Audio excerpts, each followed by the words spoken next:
Tony, Anthony and Darion, between them, had 38 points, 23 rebounds. Anthony was particularly dominant. Did you feel you'd be able to exploit Davidson inside like that?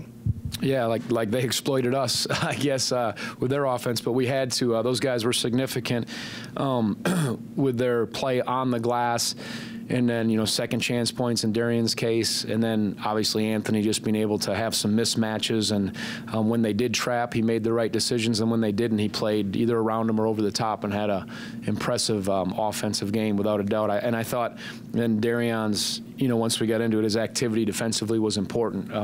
You know, they play, I mean, they did have a big man, but those guys can really shoot and they stretch in. Obviously, you could see our struggles to keep up with their cutting and their execution offensively. They were terrific that way to start.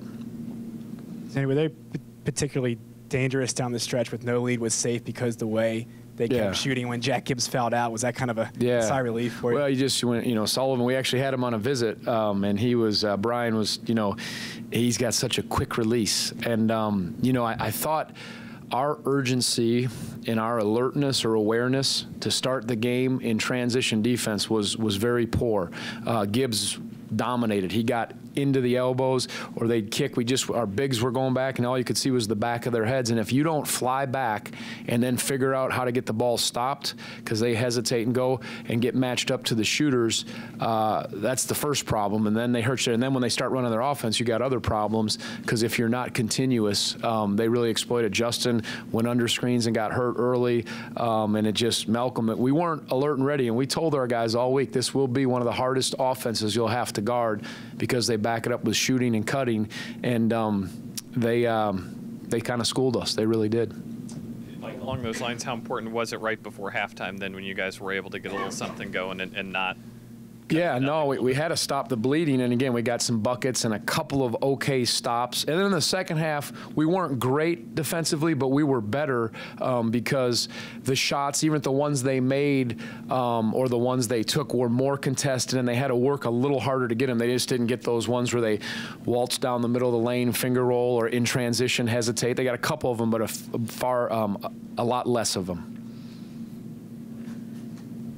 Score was tied 55-55 with just under 10 minutes left.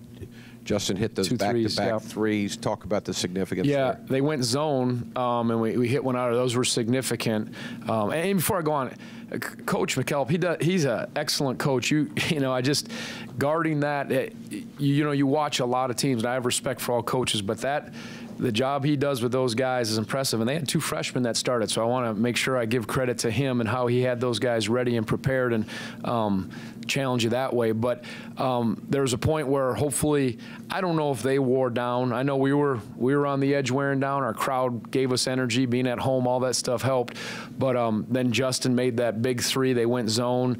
I think the second three hit, I think, London had terrific vision. He just zipped it to him in the corner, if I'm not mistaken. And they were in man then, but those were significant. And then our defense, you know, fed off the crowd, the energy, and made them get some tough stops. But as you said, you're never safe with that because they can get back in threes in a hurry. You could see that.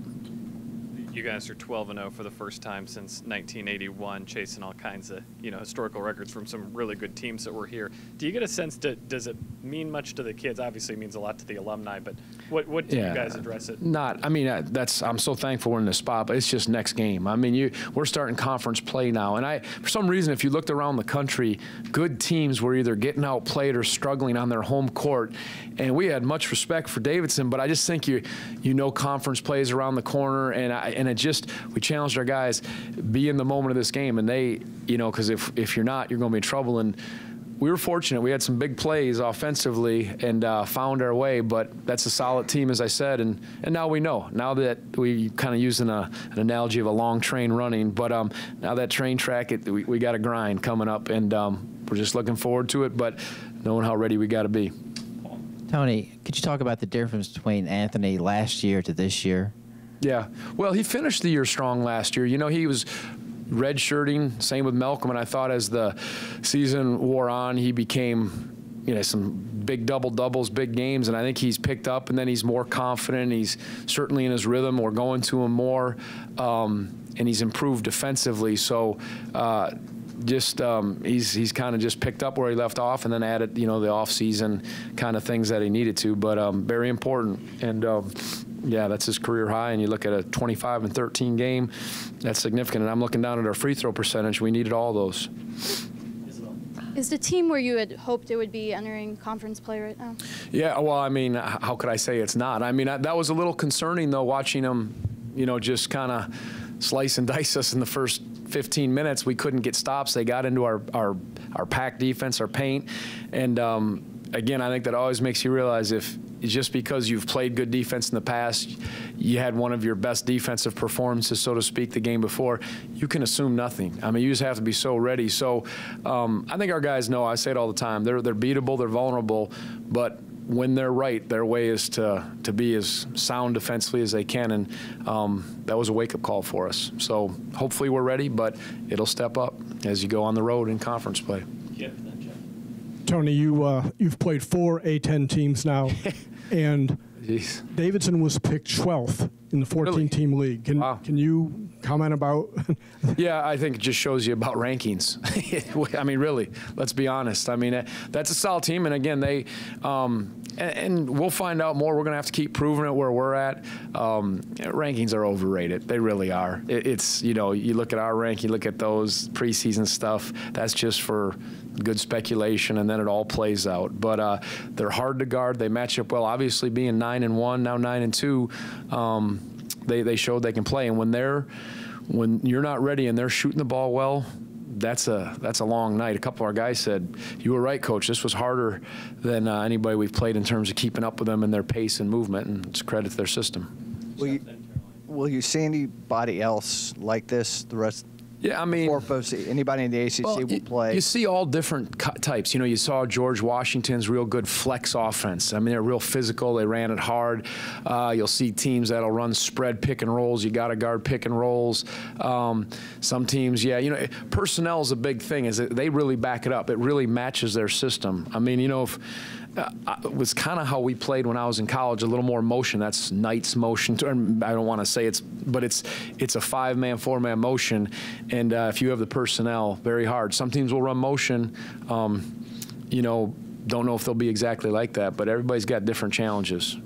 Caroline, last question for you. Coach, can you talk about challenges heading on the road to Miami to start conference play? Yeah, just got to be ready, certainly. And that's, it's always exciting to get started playing conference. That's another kind of season, and you hope that preseason, non-conference prepared you to be ready. We've seen a lot of different styles, but we just, like I said, game at a time, and see if I can throw another cliche in there. I don't know what else to say, but they're very capable. They've played really good ball. I don't know how they did tonight, and then they hit a tough little patch here, but they've got those new additions they have are very good, and they'll play 4 guards at times, and you got to be ready, and Coach L certainly does a good job, as we know. You guys haven't really been a close game really late in the game, which is obviously a good thing, but would you have liked to have been a little more battle-tested, going into ACC play? Yeah, I mean, I thought that was a pretty tight game, and, we pulled away. I'm not going to complain about where we're at. Like I said, we've been in some. Game got to 4 points at VCU. This one was tied up. Going to LaSalle, there's some of those that have been there. So hopefully, like I said, we can keep being in those spots.